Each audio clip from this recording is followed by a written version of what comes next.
Assalamualaikum warahmatullahi wabarakatuh. Alhamdulillahirrabbilalamin.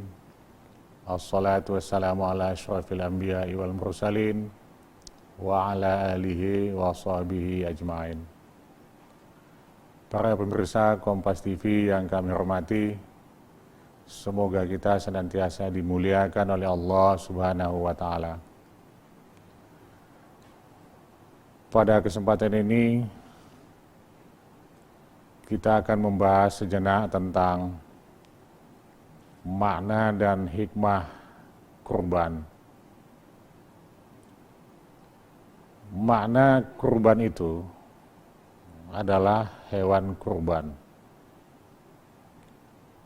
Secara istilah yang dimaksud dengan kurban itu adalah penyembelihan hewan kurban sebagai upaya untuk mendekatkan diri kepada Allah Subhanahu wa Ta'ala.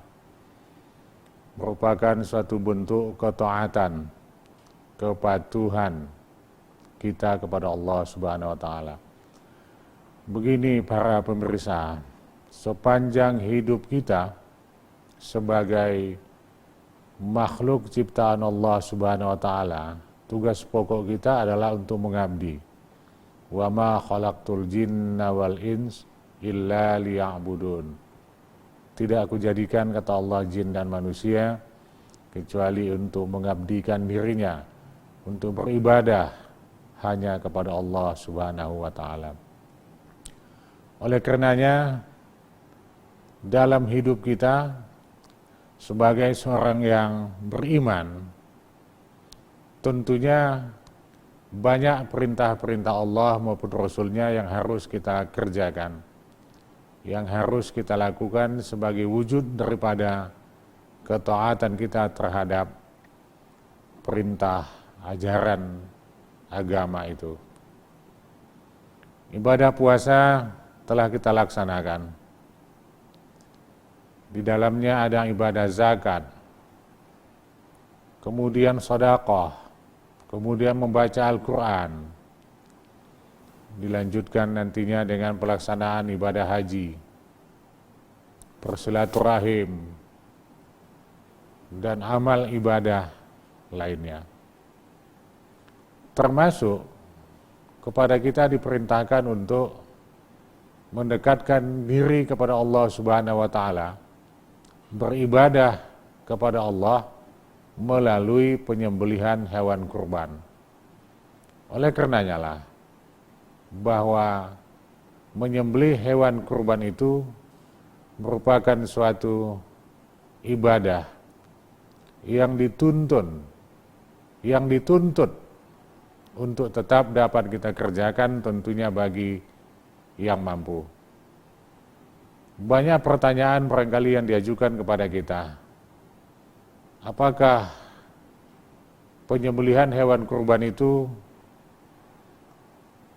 diharuskan setiap tahunnya? Maka jawabnya iya. Kita laksanakan setiap tahun. Untuk apa dilakukan setiap tahun? Karena orang yang berkebutuhan terhadap pemberian kita itu belum berhenti. Tetap saja banyak saudara kita, banyak teman-teman kita, dan banyak keluarga kita yang butuh terhadap hewan kurban dimaksud. Sehingga dengan demikian, kalau kita berhentikan penyembelihan hewan kurban, sungguh pun ada pendapat ulama yang mengatakan hukum menyembelih hewan kurban wajib tapi sekali setahun. Kalau kita berhentikan dan hanya sekali setahun kita melaksanakan ibadah kurban ini, maka apa jadinya saudara-saudara kita yang membutuhkan uluran tangan kita, kemurahan hati kita untuk peduli terhadap kehidupan mereka dengan lambang menyembelih hewan kurban itu. Oleh karenanya, para pemirsa Kompas TV yang berbahagia, upaya untuk mendekatkan diri kepada Allah dengan bentuk ibadah ini tentunya merupakan sesuatu perintah yang sangat-sangat penting untuk kita laksanakan, utamanya sekali lagi bagi orang yang mampu. Di dalam sebuah hadis Rasulullah sallallahu alaihi wasallam bersabda, "Man wajada lahu sa'atan wa lam yudhahi fala yaqrabanna musallana." Barang siapa yang mampu untuk melaksanakan penyembelihan hewan kurban, tapi dia tidak melakukannya, dia tidak menyembelihnya, fala yaqrabanna musallana, maka jangan dekati tempat sholat kami. Itu artinya Rasul sangat mengecam, sangat murka kepada seseorang yang memiliki kemampuan namun tidak mau melaksanakan penyembelihan hewan kurban itu. Seakan-akan Rasul mengatakan, jangan dekat ke tempat sholat kami, jangan masuk ke masjid kami ini, jangan dekat ke musola kami, jangan masuk dalam organisasi kami, jangan masuk kepada kelompok kami. Kelompok kami, jamaah masjid kami ini adalah jamaah yang baik-baik. Jika nanti Anda bergabung dengan kami, maka kemunafikan Anda itu akan menular terhadap jamaah kami ini, akan menular kepada anggota kelompok kami ini. Anda munafik, Anda terima nikmat Allah tidak terhingga dan tanpa batasan, tapi ketika Allah dan Rasulnya meminta sebagian kecil daripada nikmat Allah itu untuk dikorbankan, Anda masih mengelak dengan berbagai cara penolakan, beribu alasan yang dilakukan. Sehingga dengan demikian, saudara, semoga kita pada kesempatan ini tergugah hati untuk segera memutuskan niat kita berkurban pada tahun ini.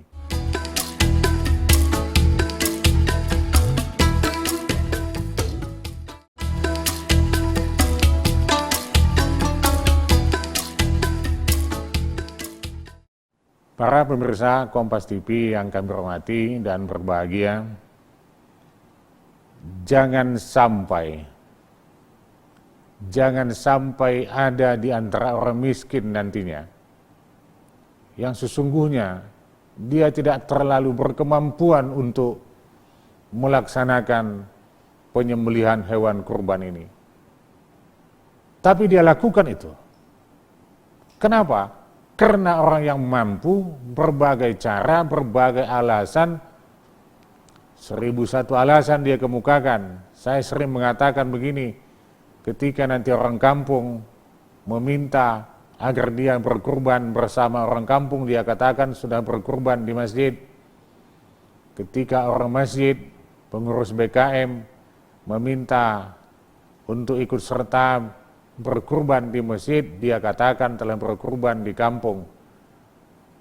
Ketika di kantornya nanti diminta untuk berkurban, dia katakan dengan berbagai alasan lainnya. Sesungguhnya para pemirsa Kompas TV yang kami hormati, boleh sajalah barangkali, boleh sajalah kita mengemukakan berbagai alasan terhadap teman-teman kita, terhadap sahabat kita, terhadap saudara kita. Tapi kita tidak bisa bohongi Allah Subhanahu wa Ta'ala. Allah mengetahui bahwa kita mampu untuk itu. Sekali lagi, jangan sampai nanti karena kita mengabaikan perintah ini, muncullah saudara-saudara kita yang sesungguhnya mereka belum berkemampuan, tapi mereka upayakan sedapatnya, sebisanya mereka melakukan perintah ini.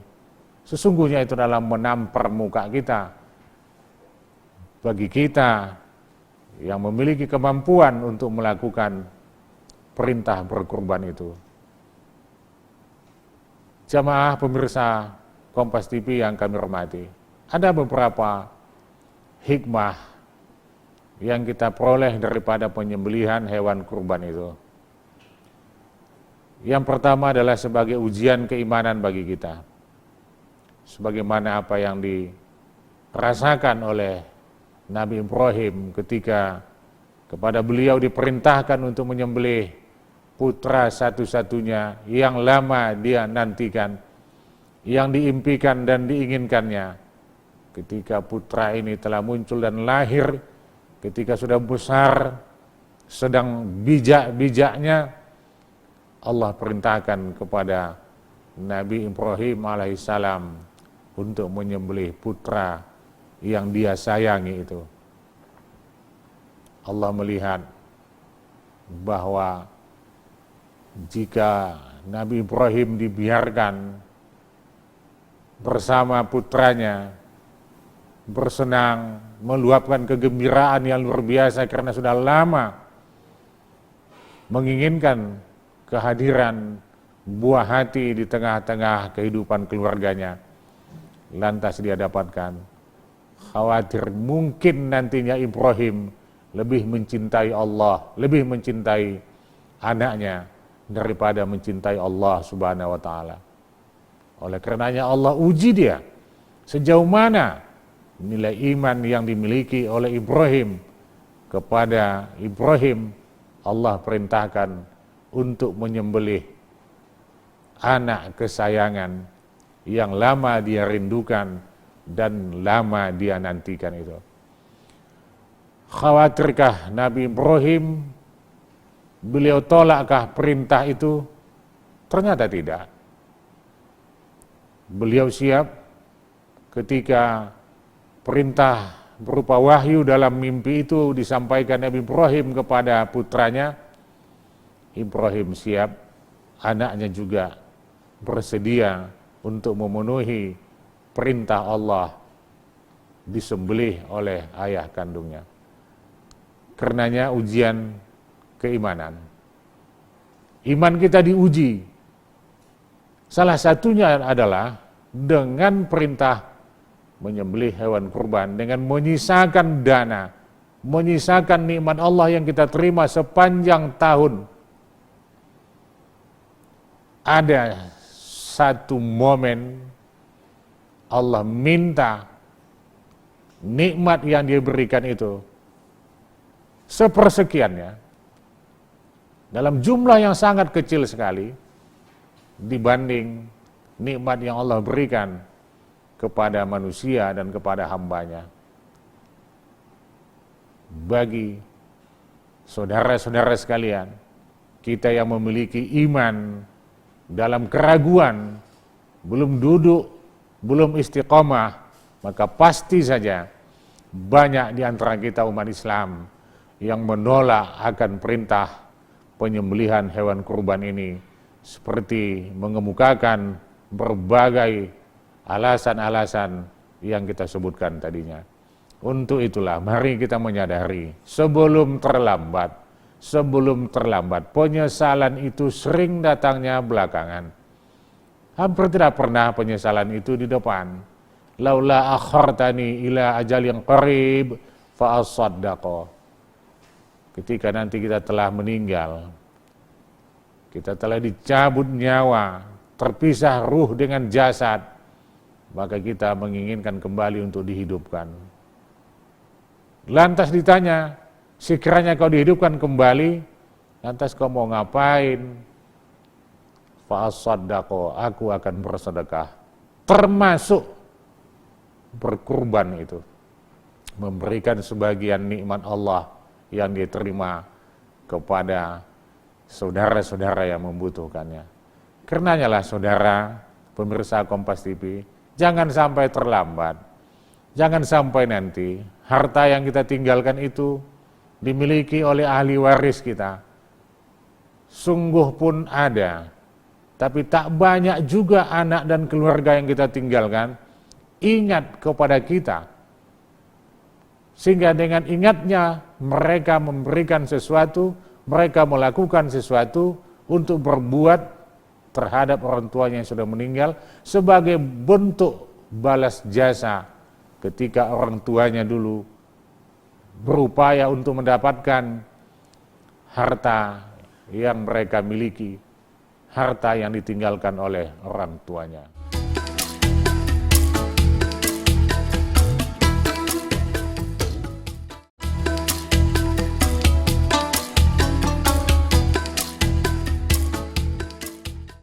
Pemirsa Kompas TV yang berbahagia, hikmah yang lain daripada penyembelihan hewan kurban itu adalah di samping sebagai ujian keimanan, kepedulian, bentuk kepedulian kita terhadap sesama. Dan yang terpenting daripada itu adalah hikmah penyembelihan ini dalam makna filosofi adalah menyembelih sifat-sifat hewan yang mungkin masih kita miliki. Ya Allah, para pemirsa Kompas TV yang berbahagia, mungkin masih banyak lagi sifat-sifat hewan, kebiasaan-kebiasaan hewan, cara-cara hewan yang masih kita miliki, yang masih dekat dan membalut, melekat dalam kehidupan kita. Dan itu yang kita tampilkan, dan mungkin itulah bagian daripada karakter kehidupan kita. Karenanya, para pemirsa Kompas TV yang berbahagia, melalui penyembelihan hewan kurban ini, kita mengambil makna yang terkandung di dalamnya untuk sekaligus sifat-sifat hewan yang buas, yang kejam, yang sadis, yang tidak bermoral, sekaligus itu juga kita sembelih bersamaan dengan kita menyembelih hewan kurban itu. Sehingga dengan demikian, apa yang kita lihat di dalam surah Al-A'raf ayat 179, walaqad zara'na li jahannama katsiran minal jinni wal ins lahum qulubun la yafqahuna biha walahum a'yunun la yubsiruna biha walahum azanun la yasma'una biha ulaika kal an'am bal hum adall ulaika humul ghafilun. Allah katakan dalam surah Al-A'raf 179 bahwa kebanyakan daripada penghuni neraka itu adalah jin dan manusia. Agaknya kita tidak komentari dan tidak kita bahas pada kesempatan ini kenapa jin masuk ke dalam neraka. Tapi manusia sejenis kita, saudara sekalian, para pemirsa Kompas TV, manusia itu jenis kita banyak yang masuk di dalam neraka. Kenapa? Mereka punya hati. La yafqahuna biha. Mereka tak gunakan hatinya untuk menerima kebenaran dan kebaikan. Mereka punya penglihatan, tapi tak dia gunakan matanya untuk melihat kebaikan dan kebenaran itu. Mereka punya telinga, tak dia gunakan pendengarannya. Apa yang dia dengar itu mendorong hatinya, mendorong anggotanya untuk berbuat kepada kebaikan itu. Dia lihat orang ramai di masjid, tapi tak tertarik hatinya untuk bergegas ingin datang ke masjid. Dia lihat orang bersama-sama membangun masjid, membangun madrasah, memperhatikan panti-panti untuk kepentingan anak-anak kita, tapi tak tergerak hatinya. Dia malah hidup dengan bergelimang kemewahan demi kemewahan. Sedikit pun dia tak peduli karena hatinya telah tertutup. Penglihatannya juga telah tertutup. Pendengarannya juga telah tertutup. Jika demikian keadaannya, ulaika kal an'am, Allah katakan, jika yang tiga potensi itu tidak dia gunakan dengan baik, keadaannya seperti hewan. Balhum adol, bahkan lebih jelek daripada hewan. Lebih jelek, saudara sekalian. Para pemirsa, lebih jelek daripada hewan. Saya sering mengatakan seperti ini. Jika anjing memperkosa kucing, selesai dia perkosa, lantas dia tinggalkan. Tapi kalau manusia memperkosa manusia, setelah dia perkosa, dia ambil hartanya, dia ambil kemewahannya, selanjutnya dia bunuh. Cukupkah dia bunuh?